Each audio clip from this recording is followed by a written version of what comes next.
So very welcome to the all my brother and sister your favorite online platform Complete Academy। So इससे पहले हम लोग cell chapter को पढ़े थे और वो भी अच्छी तरीक़ा से पढ़ा था। उससे उसके जितने भी सजेस्टेड हमारे एनटीएससी प्रीवियस ईयर क्वेश्चन थे सबको वहाँ पे डिस्कस किए थे और कुछ फर्दर वीडियो आने वाले में हम लोग उसका एनसीईआरटी सॉल्यूशन और एनसीईआरटी एग्जाम्पलर सॉल्यूशन करेंगे। पर आज हम लोग फ्रेंच रिवॉल्यूशन क्लास 9 के फर्स्ट चैप्टर हिस्ट्री के बारे में पढ़ेंगे। तो सबसे पहले समझते हैं कि फ्रेंच रिवॉल्यूशन कब हुआ था और उसमें हुआ क्या था। तो आप लोग को पता होना चाहिए, एक वर्ल्ड हिस्ट्री का ये पार्ट है। तो फ्रेंच रिवॉल्यूशन हमारा एक सीरीज ऑफ इवेंट था जो स्टार्टेड किया गया था हमारे मिडिल क्लासेस के पीपल्स के दौरान। और ये जो थे वो मोनार्ची के against, cruel regime of monarchy के अगेंस्ट क्या है, रिवोल्टेड किया गया था। अच्छा, ये रिवॉल्यूशन क्यों होता है? रिवॉल्यूशन अगर हमारे फ्रेंच सोसाइटी में तो रिवॉल्यूशन होने का अलग रीजन था। आखिर कोई भी रिवॉल्यूशन क्यों होता है? जब किसी भी कारण किसी भी पीपल्स ग्रुप ऑफ पीपल्स को एक्सप्लॉयटेशन किया जाता है और वो ग्रुप ऑफ पीपल्स अपने कुछ उस एक्सप्लॉयटेशन से ओवरकम आने के लिए जो स्टेप्स लेते हैं उसी को तो हम बोलेंगे ना रिवॉल्यूशन हो रहा है। रिवॉल्यूशन कर रहे हैं वो लोग, क्योंकि वो लोग ओवरकम आने के लिए अपने स्टेप्स ले रहे हैं, तो वही स्टेप्स तो रिवॉल्यूशन है ना। तो अब हम लोग बात करेंगे फ्रेंच रिवॉल्यूशन में क्या हुआ था। तो जैसा आप लोग को पता है कि हमारा फ्रेंच रिवॉल्यूशन में कौन सा डायनेस्टी का रूल हो रहा था। हमारे डायनेस्टी का नाम क्या है, आप लोग यहाँ से देख सकते हैं। फ्रेंच में बर्बन डायनेस्टी का रूल हो रहा था। बर्बन का बिस्किट आप लोग खाया है, तो बर्बन डायनेस्टी का रूल हो रहा था, याद रखिएगा इस तरह से। अच्छा, वहाँ के किंग का क्या टाइटल होता था? वहाँ का किंग का कुछ तो टाइटल होता था, तो लुइस टाइटल क्या था? लुइस टाइटल था। हाँ, तो और आप लोग को समझना है कि इसके बाद वाला चैप्टर रशियन रिवॉल्यूशन है। वहाँ उसको और उस फ्रेंच रिवॉल्यूशन के डायनेस्टी और रशियन रिवॉल्यूशन के डायनेस्टी का नाम याद रखें, ये आपके एनटीएससी क्वेश्चन बनता है। तो आप देख सकते हैं कि डायनेस्टी हमारा रसिया का, मतलब कि रसिया का क्या डायनेस्टी था हमारा था रोमेनव डायनेस्टी। कौन सा डायनेस्टी? रोमेनव डायनेस्टी। अच्छा, किंग का टाइटल क्या था वहाँ पे? किंग का टाइटल था जार। ठीक है, आप लोग जार निकोलस सेकेंड के बारे में वहाँ पढ़ने वाले। तो आप लोग ने क्या देखा? फ्रांस में बर्बन डायनेस्टी, आपका रसिया में रोमेनव डायनेस्टी, रूलर किंग का क्या टाइटल था? जार। एंड फ्रांस में किंग का क्या टाइटल था? लुइस। तो आप लोग देख रहे थे कि वहाँ पे मोनार्ची रूल चल रहा था। कभी कभार हमारे एग्जाम में क्वेश्चन पूछ देता है, define the term old regime. तो फ्रेंच रिवॉल्यूशन के हिसाब से ओल्ड रिजाइम का मतलब होता है it describe the society and institution of France before 1789। That means कि आपका फ्रेंच सोसाइटी, फ्रेंच इंस्टीट्यूशन 1789 में फ्रांस में किस तरह की सोसाइटी थे, किस तरह के इंस्टीट्यूशन से, तो ओल्ड रिजाइम का मतलब यही होता है। जैसा कि आप लोग को पता है कि फ्रेंच रिवॉल्यूशन जो हमारा सबसे पहला रिवॉल्यूशन, फ्रेंच रिवॉल्यूशन स्टार्टेड हम लोग बोलते हैं 14 जुलाई 1789। पर अभी उसके बारे में बात नहीं करेंगे। पर आप लोग को पता होना चाहिए कि अगर वो रिवॉल्यूशन हुआ था, पहला रिवॉल्यूशन 14 जुलाई 1789 को, उसका क्या क्या काउजेज होते हैं। हर एक रिवॉल्यूशन का अपना सोशल काउजेज होता है, इकोनॉमिक काउजेज होता है, पॉलिटिकल काउजेज होता है। तो हम लोग सारे काउजेस को पहले पढ़ेंगे, उसके बाद हम लोग रिवॉल्यूशन पे जाएंगे। क्या मेरा इन्वॉल्वमेंट था मिडिल क्लासेस पीपल का, कुछ एजुकेटेड मिडिल क्लास पीपल आए थे। तो अब हम लोग बात करने वाले हैं कि हमारा सोसाइटी, मतलब कि सोशल काउजेस के ऊपर फ्रांस में सोसाइटी कैसे डिवाइडेड थे। तो जैसा हम लोग को पता है कि फ्रांस का सोसाइटी 3 स्टेट में डिवाइडेड था, first state, second state and third state. First state में कौन से पीपल रहते थे? तो फर्स्ट स्टेट में हमारे क्लर्जी होते थे। फर्स्ट स्टेट में क्लर्जी में कौन कौन आएंगे? हमारे बिशप हो गए, ठीक है, फादर हो गए, ठीक है, चर्च पीपल, मतलब कि जितने भी चर्च पीपल होते थे सारे हमारे फर्स्ट स्टेट में आते थे। सेकंड स्टेट में कौन आएंगे? नोवेलिटी आएंगे। अच्छा, नोवेलिटी में कौन आएंगे भाई साहब? नोवेलिटी में आएंगे सारे जितने भी हमारे राजा के हाई एडमिनिस्ट्रेटिव रैंकर, मतलब कि राजा के राजाशाही में जितने भी रूल करने वाले पीपल सब सेकंड स्टेट में आते थे। थर्ड स्टेट में कौन आते थे? बड़ा ही ईजी, मिडिल क्लासेस वाले पीपल। कौन से पीपल? मिडिल क्लासेस वाले पीपल। तो जैसा कि थर्ड स्टेट में middle classes people, that means कि हमारे जितने भी जॉबलर पीपल हो गए, मतलब कि कोबलर, और हमारे बिजनेसमैन, टीचर्स, और हमारे क्या है जितने भी जॉब्स वाले पीपल हो गए, सर्वेंट्स हो गए। उसके बाद लैंडलेस फार्मर मतलब कि लेबर, ठीक है, पीजेंट, सारे इसी में आते थे। अब हम लोग बात करने वाले टैक्सेस के ऊपर। हाँ, ये थोड़ा सा बहुत ही गलत हो रहा था फ्रांस में कि हमारे जो दो स्टेट थे, नो टैक्सेस, नो टैक्सेस मतलब कि they were exempted from paying taxes. First and second state were exempted from paying taxes. ये कहाँ का रूल है कि आप फर्स्ट एंड सेकंड स्टेट वाले टैक्सेस ही पे नहीं करेंगे? ऐसा होता है क्या? थर्ड स्टेट वाले हैव टू पे टैक्सेस। इसको क्या होता था? टैक्सेस पे करना पड़ता था। तो अब हम लोग बात करेंगे लैंड एंड पॉपुलेशन डिस्ट्रीब्यूशन के बारे में।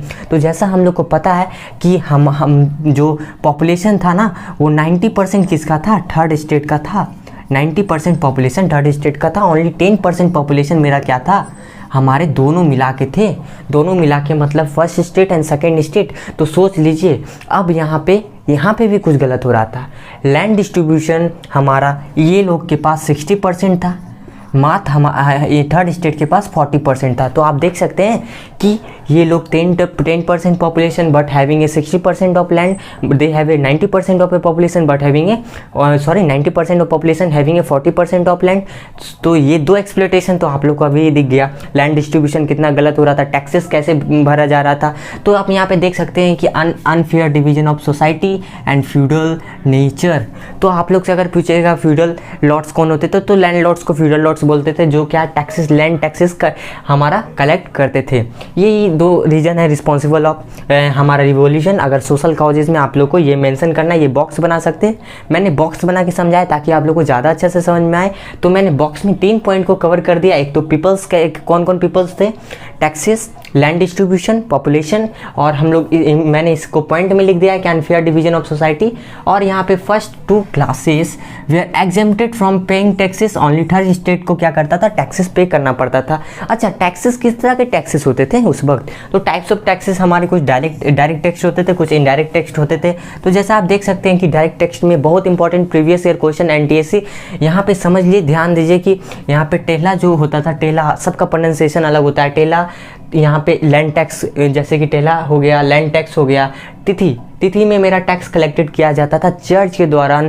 Previous year question of NTSC, ठीक है। और ये टैक्स कलेक्टेड किया जाता था हमारा चर्च पीजेंट के द्वारा, ठीक है। मतलब कि चर्च के द्वारा पीजेंट से कलेक्ट किया जाता था कि पीजेंट को पे करना पड़ता था। उस टैक्स को तिथि हम बोलते हैं, जो चर्च वाले कलेक्ट करते थे।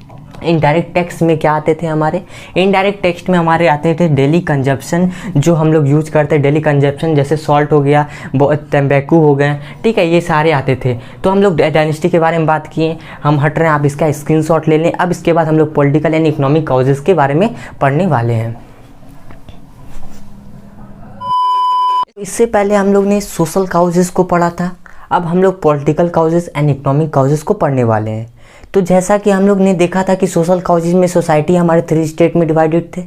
पॉलिटिकल कॉजेज में क्या है तो आप लोग को पता होना चाहिए। आप लोग की बुक में लुइस 14 एंड 15 के बारे में उतना डिटेल में नहीं दिया हुआ है।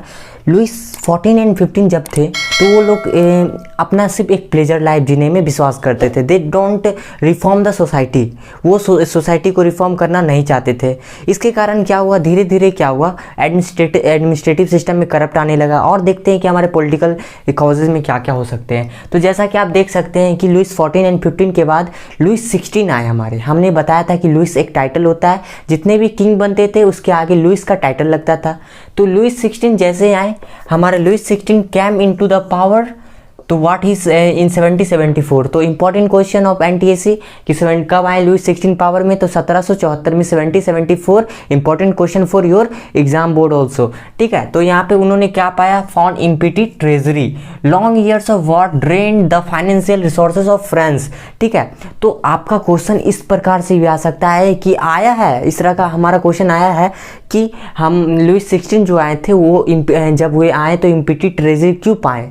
तो ये आपका पॉलिटिकल कॉजेस का आंसर है, आप उसको लिख देना है। तो मैंने क्या किया, सबसे पहला एनसीईआरटी का क्वेश्चन आपका एक है, describe the circumstances of French revolution. तो उसमें आपको क्या करना है, पहले सोशल कॉजेस को मेंशन करना है जो मैंने पहले पढ़ाया, फिर पॉलिटिकल को मेंशन करना है, फिर इकोनॉमिक को मेंशन करना है। उसके लास्ट में कंक्लूजन में आप लोग को क्या करना है, जो मैं आउटकम में जो आगे और मिडिल क्लासेस का कंट्रीब्यूशन बताऊंगा उसको लिख देना है। तो आपका पहला का आंसर हो जाएगा। तो मैंने एक क्वेश्चन को बता दिया कैसे लिखना है। सेकंड क्वेश्चन मैंने क्या बताया कि जब लुइस 16 हमारे आए ट्रेजरी पे, तो उन्होंने 1774 में आए, उन्होंने क्या देखा, उन्होंने इम्पिटी ट्रेजरी कैसे क्यों पाया, इसका क्या रीजन था। और मैंने 2 एनटीएससी क्वेश्चन भी डिस्कस किया। एक तो 1774 लुइस 16 हमारे आए ट्रेजरी में, फ्रेंच रिवॉल्यूशन 1789 में 14 जुलाई सबसे पहला रिवॉल्यूशन हुआ था। क्यों हुआ था सब वहाँ, और कब उसने उस वक्त क्या हुआ था, पहला रिवॉल्यूशन किस चीज़ को डिमोलिश किया गया था, बात करेंगे आगे। तो अब यहाँ पे देखते हैं कि long years of war drain the financial resources of France. अच्छा, आप लोग से बोलते हैं कि आप लोग जब किसी से झगड़ा करते हैं तो झगड़ा कर जिससे करते हैं, अगर आपका गलती ना हो भी, अगर आप झगड़ा करते फिर भी आपको क्या है, तकलीफ होता है। तो इससे क्या समझ में आता है कि अगर हम फाइट करते हैं या फिर हम रिवॉल्यूशन करते हैं या फिर किसी का हेल्प करते हैं हम रिवॉल्यूशन में, उसमें क्या होता है कि मेरा भी क्या होता है, इन्वेस्टमेंट होता है, मेरा भी अब हम क्या है, किसी को मदद कर रहे हैं। यहाँ पे देख सकते हैं कि हम लोग क्या है, वॉर किए तो वहाँ पे भी क्या है, बहुत सारे रिसोर्सेस लगते हैं, बहुत सारे हथियार, बहुत सारे सेना, बहुत सारे हमारे क्या है कि जो हम लोग लॉन्स लेते हैं वो उसको यूज करते हैं। तो वो उसके कारण क्या हुआ कि बहुत हमारा फ्रेंड्स क्या है, डेप्थ में जाते जा रहा था।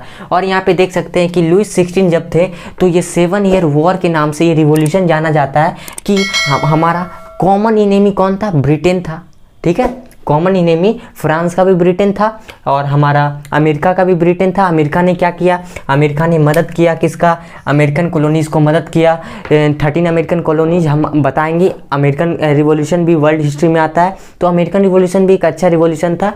तो उससे भी बहुत ज़्यादा इफेक्ट हमारे क्या है कि वो हमारे फ्रेंच रिवॉल्यूशन में मिडिल क्लासेस को मिला है कि जब वो वहाँ पे रिवॉल्यूशन हो सकता है तो यहाँ क्यों नहीं, यहाँ पे भी इंडिपेंडेंस मिल सकता है। और आप लोग को एक और इम्पोर्टेंट क्वेश्चन अभी बताने जा रहे हैं कि हम लोग फ्रेंच रिवॉल्यूशन से 3 आइडिया का क्या हुआ, 3 आइडिया मिला। एक लिबर्टी मतलब कि मेरा क्या, फ्रीडम, फैटर्निटी मतलब ब्रदरहुड, एंड इक्वालिटी मतलब कि इक्वालिटी, सेम फॉर ऑल। तो 3 word, fraternity, equality and liberty. तो आप लोग को याद रखना है। यहाँ पे देख सकते हैं कि 13 अमेरिकन कॉलोनीज़ को मदद किया ताकि वो अपने इंडिपेंडेंस पाए, ताकि कॉमन इनेमी कौन था, हमारा कॉमन इनेमी था मेरा ब्रिटेन। ठीक है, ब्रिटेन कॉमन इनेमी थे। ठीक है, तो उस वक्त क्या था कि फ्रांस ने मदद किया था और क्या है, अल्टीमेटली क्या हुआ, अमेरिकन रिवॉल्यूशन हुआ तो अमेरिका इंडिपेंडेंस भी हो गया। फ्रांस को क्या मिला, कुछ नहीं, बस वो ह्यूमिलिएट करना चाहता था किसको, हमारा ब्रिटेन को।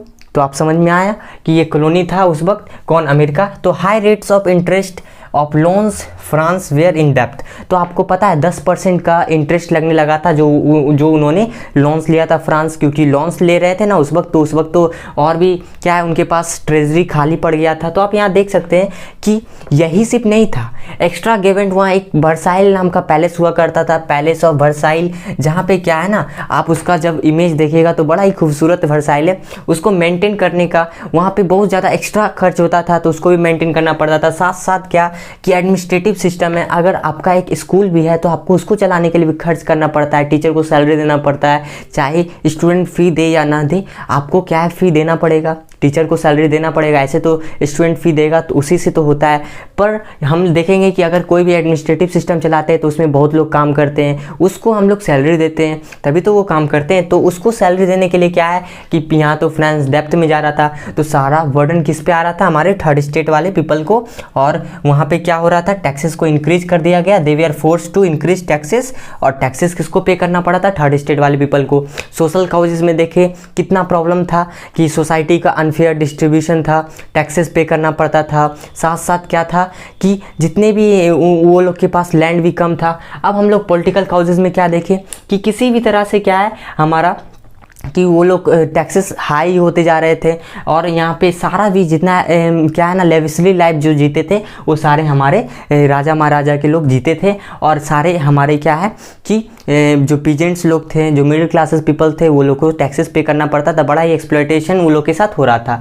तो यहाँ पे इकोनॉमिक काउजेस पड़ते हैं। अच्छा, पॉलिटिकल काउजेस में आप लोग एक चीज़ और लिख सकते हैं कि मैरी एंटोनिटा। मैरी एंटोनिटा कौन है, बहुत ही इंपॉर्टेंट, आप इसको कमेंट सेक्शन में लिखें, मैं यहाँ पे भी बता देता हूँ। Mary Antoinette, Mary Antoinette is the wife of Louis 16। और आप लोग को ये इंपॉर्टेंट, ये ऑस्ट्रिया कंट्री से बिलोंग करती थी। आप लोग को ये इंपॉर्टेंट क्वेश्चन, ये प्रीवियस ईयर क्वेश्चन एनटीएससी में आया है हुआ है, और साथ साथ आपके बोर्ड एग्जाम के लिए भी इंपॉर्टेंट है। Mary Antoinette is the wife of हमारा लुइस 16 की थी।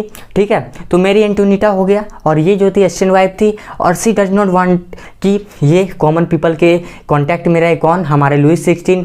और आपको पता है इन्होंने कितना गलत बात बोला था। एक बार इन्होंने बोला था, जो आपकी बुक, हम लोग के एनसीईआरटी बुक में नहीं दिया हुआ है, कि जब prices food grains, economic causes में हम लोग पढ़ेंगे कि जब हमारे प्राइसेस फूड ग्रेन्स के बढ़ गए थे, तो उन्होंने क्या बोला कि let them met them cake, मतलब सोचिए कि जब किसी को ब्रेड मतलब रोटी खाने का पैसा जुट नहीं रहा है तो वो कैसे केक खाएगा। वो जो केक तो यहाँ पे क्या है, वर्साइल्स वाले मतलब पैलेस वाले लोग खाते थे, तो देवर क्या है ना कि कुछ भी वो है ना तो पीपल्स के कांटेक्ट में लाने देते थे राजा का, और वो चाहते थे कि कॉमन पीपल में कोई भी रिफॉर्मेशन ना आए। अब हम लोग बात करेंगे इकोनॉमिक कॉजेज, जिसको सब्सटेंस क्राइसिस भी बोलते हैं। सबसे पहला रीजन क्या था, पॉपुलेशन इंक्रीज हो गया था 23 मिलियन से 28 मिलियन तक, हमारा 1715 से 1789 तक फ्रांस का पॉपुलेशन।